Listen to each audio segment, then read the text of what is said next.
Number 1. The phone that answered. Last weekend, a friend convinced me to come out to a small bar to catch a live band.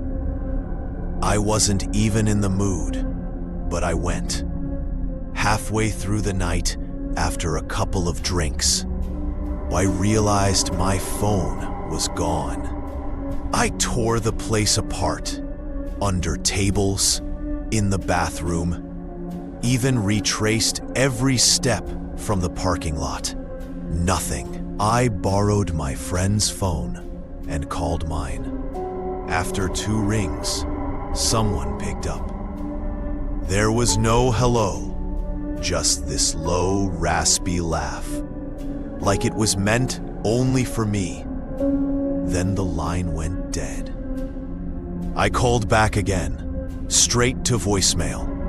I tried 5 more times before giving up, convincing myself maybe I dropped it in a cab earlier or something. Eventually, I went home.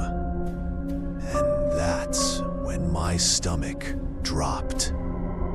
My phone was sitting on my nightstand, right where I always leave it. I never figured out who laughed or how they answered, but now I sleep with my phone face down. Number 2, the wrong bus.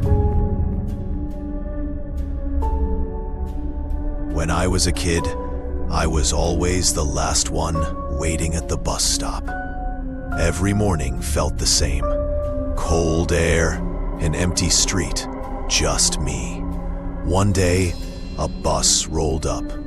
No kids inside, just the driver, smiling big and waving me over. He leaned out the window and said, "Hop in. I'll go pick up the others." I asked where the other kids were. His smile didn't move, but his voice changed, sharper. He just said, "Come on, get in." Something in me screamed not to. I shook my head. He didn't argue, just stared for a few seconds too long, then pulled away slowly. 5 minutes later, the real bus came, packed with kids. Same driver I always knew. That night, I told my parents. Their faces went pale.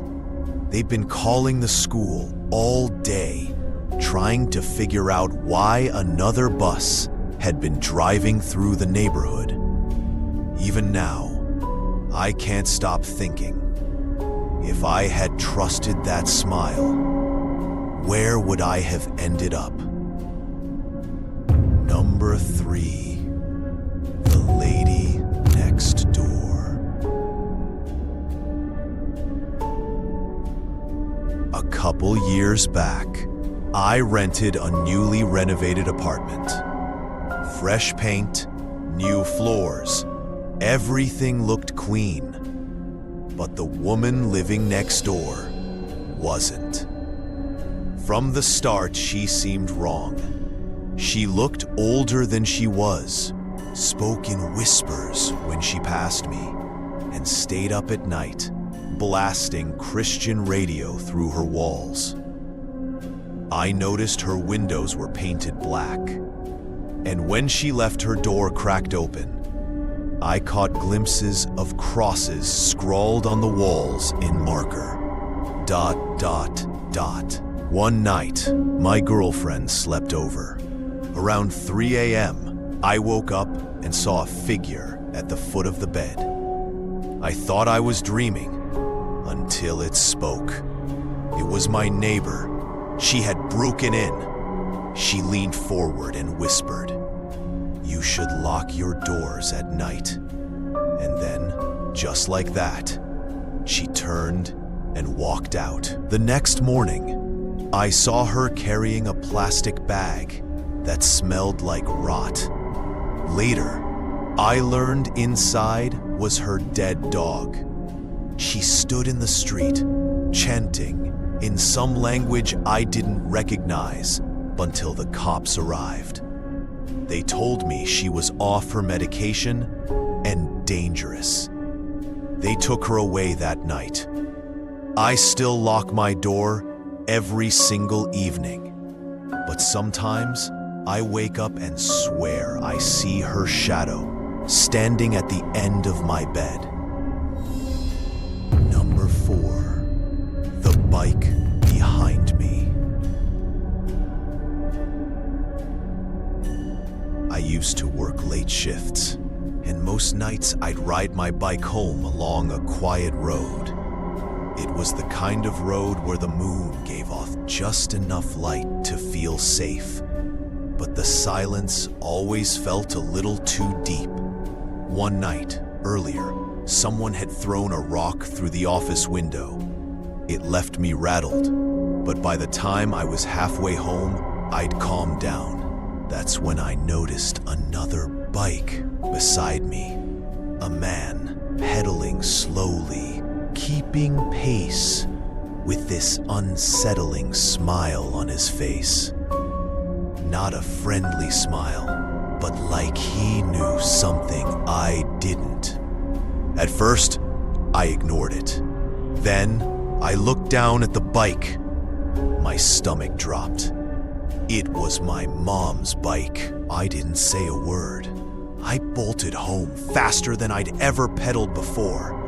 When I pulled into the driveway, my mom's bike was missing from the garage, and one of my car doors was wide open.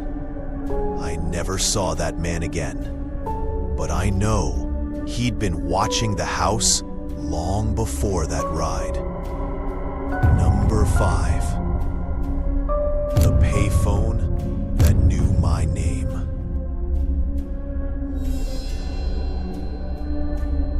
Years ago, I worked the night shift at a campground office.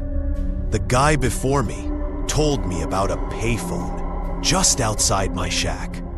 He said it rang once every morning at exactly 4:17 a.m. I didn't believe him until I started leaving the window open. And sure enough, every morning at 4:17, the phone rang. Just once.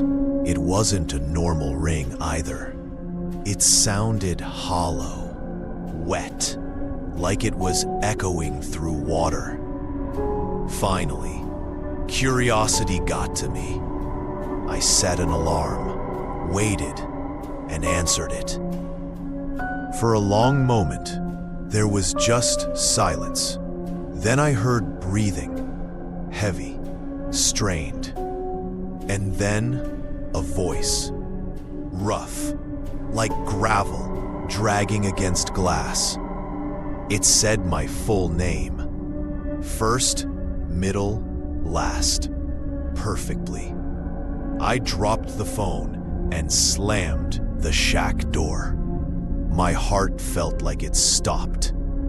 Later, I traced the call with 69. It came from California.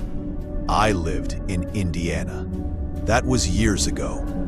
But to this day, when the clock creeps toward 4:17, my chest tightens, waiting for a phone that isn't there to start ringing again.